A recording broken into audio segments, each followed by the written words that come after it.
Welcome to SJ_A² academy. അധ്യായം 1 നിന്നും 2 നിന്നും പിന്നെ കുറച്ച് പുറമേ നിന്നും ഒരു 50 ഇമ്പോർട്ടൻറ്റ് പോയിന്റ്സ് നമ്മൾ തയ്യാറാക്കിയിട്ടുണ്ട്. അപ്പം നമുക്ക് പഠിക്കാം. ഫസ്റ്റ് വൺ, ഘടനാവാദത്തിൻ്റെ മറ്റൊരു പേര് സംരചനാത്മക മനഃശാസ്ത്രം. സെക്കൻഡ് വൺ, ഘടനാവാദത്തിൻ്റെ ഉപജ്ഞാതാവ് വില്യം വൂണ്ട്. ആധുനിക പരീക്ഷണ മനഃശാസ്ത്രത്തിന്റെ പിതാവ് വില്യം വൂണ്ട്. മനഃശാസ്ത്രത്തിന്റെ പിതാവ് വില്യം വൂണ്ട്. ധർമ്മവാദത്തിന്റെ മറ്റൊരു പേര് പ്രകാര്യാത്മക മനഃശാസ്ത്രം.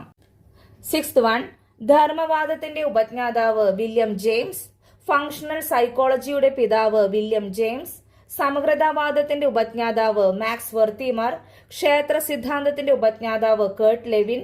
വ്യവഹാരവാദത്തിന്റെ ഉപജ്ഞാതാവ് JB വാട്സൺ.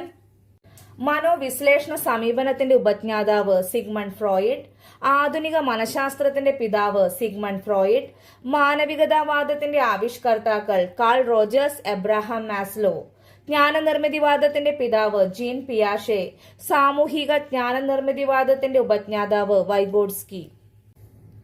ആത്മാവിന്റെ ശാസ്ത്രമാണ് മനഃശാസ്ത്രം എന്ന് പറഞ്ഞത് പ്ലാറ്റോ, അരിസ്റ്റോട്ടിൽ. മനസ്സിന്റെ ശാസ്ത്രമാണ് മനഃശാസ്ത്രം എന്ന് പറഞ്ഞത് കാന്റ്. വ്യവഹാരത്തിന്റെ ശാസ്ത്രമാണ് മനഃശാസ്ത്രം എന്ന് പറഞ്ഞത് JB വാട്സൺ. ബോധമണ്ഡലത്തിന്റെ ശാസ്ത്രമാണ് മനഃശാസ്ത്രം എന്ന് പറഞ്ഞത് വില്യം വൂണ്ട്, വില്യം ജെയിംസ്. വിദ്യാഭ്യാസത്തെ മനഃശാസ്ത്രവൽക്കരിച്ചത് പെസ്റ്റലോസി. വിദ്യാഭ്യാസത്തെ ആദർശവൽക്കരിച്ചത് Froebel. The psychological basis of education എന്ന പുസ്തകം രചിച്ചത് E.A. പീൽ. ഘടനാവാദത്തിന് ഏറ്റവും കൂടുതൽ പ്രചാരം നൽകിയ മനഃശാസ്ത്രജ്ഞൻ എഡ്വേർഡ് ടിച്ച്നർ. ലോകത്തിലെ ആദ്യ മനഃശാസ്ത്ര പരീക്ഷണശാല സ്ഥാപിച്ച മനഃശാസ്ത്രജ്ഞൻ വില്യം വൂണ്ട്. ജർമ്മനിയിലെ ലിപ്സിഗിലാണ് സ്ഥാപിച്ചത് 1879.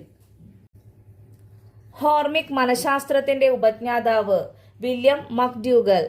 സാമൂഹിക മനഃശാസ്ത്രത്തിന് ഒരാമുഖം an introduction to social psychology എന്ന കൃതിയുടെ രചയിതാവ് വില്യം മക്ഡ്യൂഗൽ. വ്യക്തിത്വ മനഃശാസ്ത്രത്തിന്റെ വക്താവ് വില്യം സ്റ്റേൺ. ഓർഗാനിക് സൈക്കോളജി എന്നറിയപ്പെടുന്നത് ഹോളിസ്റ്റിക് മനഃശാസ്ത്രം. 29th വൺ, സാഹചര്യവാദം അസോസിയേഷണലിസം രൂപം നൽകിയത് Aristotle.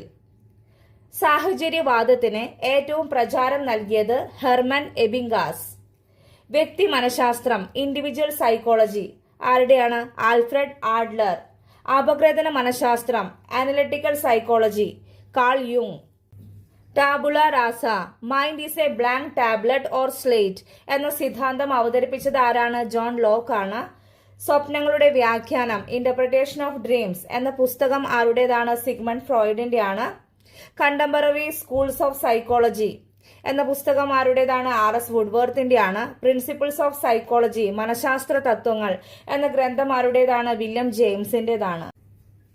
Psychology from the standpoint of a behaviourist എന്ന പുസ്തകം രചിച്ചത് JB വാട്സൺ ആണ്. വിദ്യാഭ്യാസത്തിൽ പ്രൊജക്ട് രീതി കൊണ്ടുവന്നത് ജോൺ ഡ്യൂയി. പ്രൊജക്ട് രീതിയെ നിലവിലുള്ള രീതിയിലേക്ക് വികസിപ്പിച്ചെടുത്തത് കിൽ പാട്രിക്. പ്രൊജക്ട് രീതി ഉത്ഭവിച്ചത് കൊളംബിയ സർവകലാശാലയിൽ നിന്നാണ്. ചോദക പ്രതികരണ യൂണിറ്റുകൾക്ക് വാട്സൺ നൽകിയ പേര് റിഫ്ലക്സുകൾ. അന്തർദൃഷ്ടി സിദ്ധാന്തം ഇൻസൈറ്റ് തിയറി ആരുടേതാണ്? ഗസ്റ്റാൾട്ട് മനഃശാസ്ത്രത്തിന്റെ സംഭാവനയാണ്. അക്കാദമി എന്ന പേരിൽ വിദ്യാലയം ആരംഭിച്ചത് പ്ലാറ്റോ. ആധുനിക വിദ്യാഭ്യാസത്തിന്റെ പിതാവ് കൊമുനിയസ്. ക്ലാസിക്കൽ ലിബറലിസത്തിന്റെ പിതാവ് ജോൺ ലോക്ക്. നെഗറ്റീവ് എഡ്യൂക്കേഷന്റെ വക്താവ് റൂസോ. ഫ്രോബൽ സ്ഥാപിച്ച വിദ്യാലയം കിൻഡർ ഗാർട്ടൻ. കിൻഡർ ഗാർട്ടന്റെ മീനിങ് എന്താണ്? ശിശുക്കളുടെ പൂന്തോട്ടം എന്നാണ്. കളിരീതിയുടെ ഉപജ്ഞാതാവ് ഫ്രോബൽ.